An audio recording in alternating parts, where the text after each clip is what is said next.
Mission Impossible: The Final Reckoning. Let's jump into it. As some of my close family and friends know about me, um, my family loves Mission Impossible. I love Mission Impossible. I've since spread my Mission Impossible love to my wife.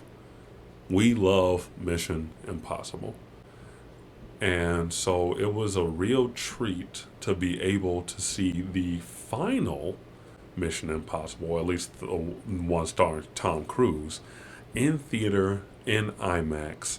And on top of that, I got a popcorn bucket. Huh? Yeah, it's a briefcase, and it opens up. It opens up and it becomes a popcorn bucket. I'm obviously never going to use this for popcorn. This is a very silly design on my part, in my opinion, but I did it for the moment. I really wanted the popcorn bucket that Regal had, where they give you the key from the movie and you can unlock it and it lights up. But I'm an AMC guy apparently, so what can I say? Mission Impossible 8, for all of the things it does wrong, one thing you can always depend on with Tom Cruise, at least, is great stunts in this movie. Is Are these the best stunts in the entire franchise? In my opinion, no. Mission Impossible 1 still is the vault scene is still very iconic to me. Literally hold my breath every time I watch that scene. The Halo jump in Mission Impossible Fallout, still sick. The helicopter fight scene in Mission Impossible Fallout, still sick. So let me just go through a little bit of what I loved. I loved, I loved the send off for Tom Cruise in this role. I really enjoyed seeing Hannah Waddington, my baby, my boo, celebrity crush I've been having since I watched Ted Lasso. I enjoy seeing Tremel Tillman in this movie. That was good. I also enjoy the second half more than the first half. That diving scene, really intense, really fun, and the airplane sequence was also really fun as well. I learned not even the other day. I think it's from the Raiders of the Lost Pod. I think those are the twin brothers who discuss movies and things like that. Love the work you guys are doing. But I believe that on a TikTok that I was watching, they explained that Tom Cruise actually is directing those angles up there. He's the only one up there in that plane. So he's flying the plane. He's directing the cameras and doing the stunts. And the only thing that's holding him there is a wire to make sure he doesn't fall to his death. So that's nuts. That is absolutely nuts to me. And the lengths that Tom is willing to go to put on a show for me absolutely means I have to, and not have to, but I have to go see it, one. But I also want to see what risks he's willing to take to entertain people for a few hours. Like it's insane to me. It's absolutely insane. No stunt doubles, and then to be doing that at 60, absolutely insane. Kudos to you. A few things I did not enjoy about this movie. There was a lot of exposition in the first half of the movie, just resetting up what we may already know from Mission Impossible Dead Reckoning. While I did enjoy seeing Tremel Tillman and the ever lovely Hannah Waddingham, there was just too many characters in this for me. Way too many. Absolutely too many characters.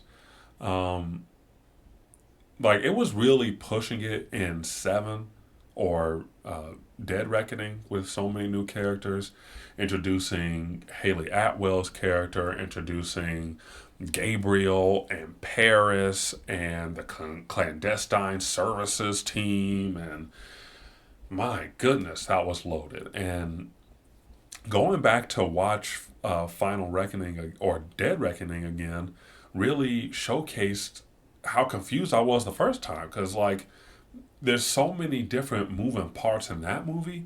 So to do that again with the Final Reckoning and have more new people in it, it's nuts. It was absolutely insane. Like this is the type of cast you'd want for like an Ocean's 11 type movie.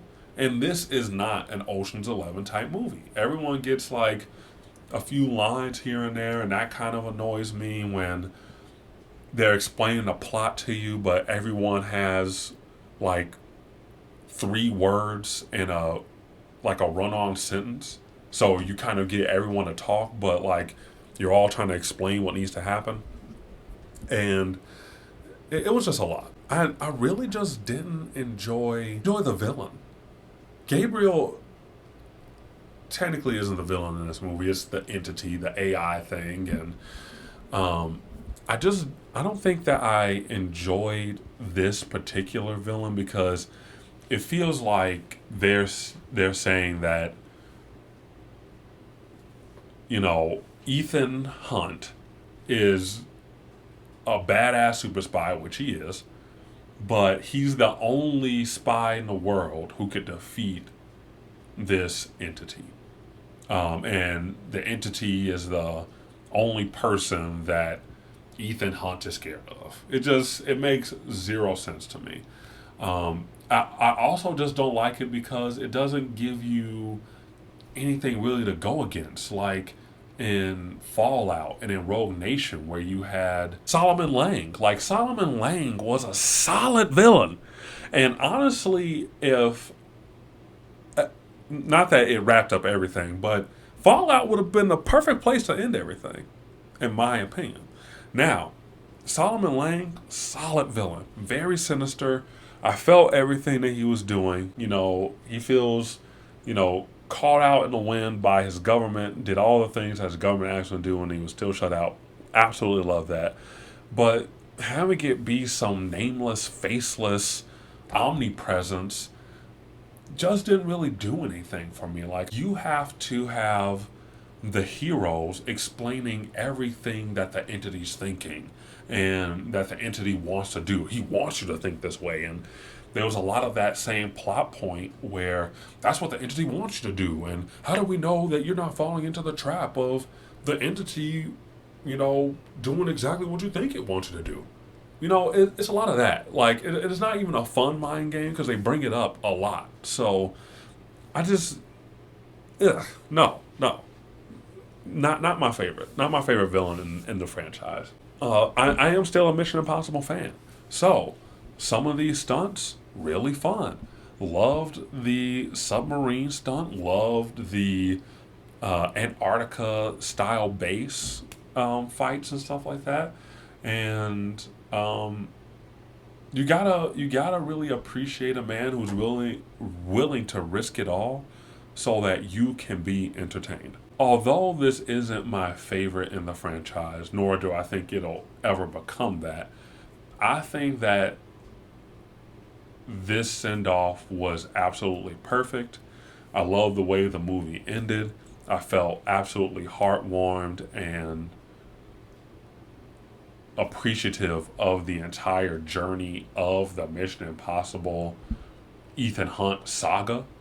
Not sure if anything else will ever come of this, and if nothing ever does, I enjoyed everything for what it was. Even Mission Impossible 2 after looking back on how bad that movie is compared to all the other ones, in my opinion. Just saying. Really quick, one other thing that irritated me was this semi romantic relationship between Tom Cruise's character and Haley Atwell's character. It just. No. Just absolutely no. Like, please do not do that. Thank God they didn't. But do not do that. That is not your bag, Tom. Nor do I think you two had any chemistry to begin with? So like there were moments in this movie that felt way too tender for them to just be partners or trying to stop some the world from ending, like absolutely nasty. Don't do it again. Other than that, I love the ride. As I said before, my mom, my grandma, my grandfather, my entire family knows at least Mission Impossible 1. And it's had such a profound effect on me as far as like the spy genre, like they love James Bond as well. And my family loves to watch Tom Cruise run around like a chicken with his head cut off. But the point is that this franchise has deep roots within my family, and to finally see this come to an end is a little heartbreaking because I'm not getting to watch it with them, and maybe we can watch it someday. But it's every time I watch any Mission Impossible, I just go back to being a child and watching some of these with my family members, and yeah, it just holds a real soft spot in my heart. Should you go see it? If you've seen the other Mission Impossibles, at least Dead Reckoning, absolutely. Um, it's a lot of fun stunts. If you like an action movie that has fun stunts, you're gonna love this one. This one takes the cake, and will always take the cake. Almost no CGI. It's all practical and real. So absolutely have to love that. And if you're just a fan of the Mission Impossible franchise in general, it's a must see. It's the final one, no pun intended. And yeah, I think if they ever do release like a 8 disc collection, I'm definitely gonna own that.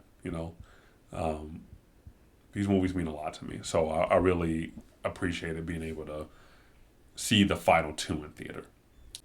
I know it sounded like I probably hated this movie, but I overall really love the franchise. So, although there are some things I'm nitpicking about, it's not really that big of a deal.